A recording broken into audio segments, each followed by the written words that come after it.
बातमी राजकीय वर्तुळातून आहे। 25 तारखेला राष्ट्रवादी काँग्रेस शरदचंद्र पवार यांच्या पक्षाचा जाहीरनामा हा प्रसिद्ध होणार असल्याची माहिती सध्या प्राप्त होतीये। पुण्यामध्ये शरद पवार, जयंत पाटील यांच्या उपस्थितीमध्ये हा जाहीरनामा जाहीर केला जाईल। जाहीरनाम्यामध्ये निष्ठावंत राष्ट्रवादी असं ठासून सांगण्यावर अधिकच भर असणार आहे। 25 तारखेला राष्ट्रवादी काँग्रेस शरदचंद्र पवार यांच्या पक्षाचा जाहीरनामा आता प्रसिद्ध होणार आहे। पुण्यामध्ये शरद पवार, जयंत पाटील यांच्या उपस्थितीमध्ये जाहीरनामा प्रसिद्ध केला जाईल आणि या जाहीरनाम्यामध्ये निष्ठावंत राष्ट्रवादी ठासून सांगण्यावर भर असणार आहे।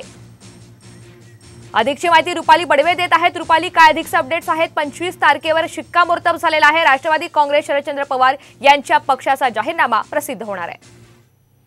नक्कीच आपण पाहत आहोत की खरं तर निवडणुकीच्या अनुषंगाने प्रत्येकच पक्ष जो आहे तो आपला जाहीरनामा जाहीर करत असतं आणि राष्ट्रवादी काँग्रेस शरदचंद्र पवार गटाचा जो जाहीरनामा आहे तो येत्या 25 तारखेला प्रसिद्ध होणार असल्याची माहिती आपल्याला मिळत आहे।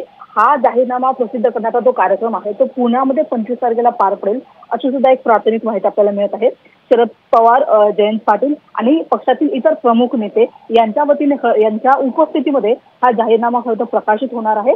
मात्र आता या जाहीरनाम्यामध्ये राष्ट्रवादीच्या या जाहीरनाम्यामध्ये कोणते प्रमुख मुद्दे असणार आहेत, कोणते विकासाचे मुद्दे असणार आहेत, कोणत्या मुद्द्यांच्या आधारावर। धन्यवाद सविस्तर माहितीबद्दल।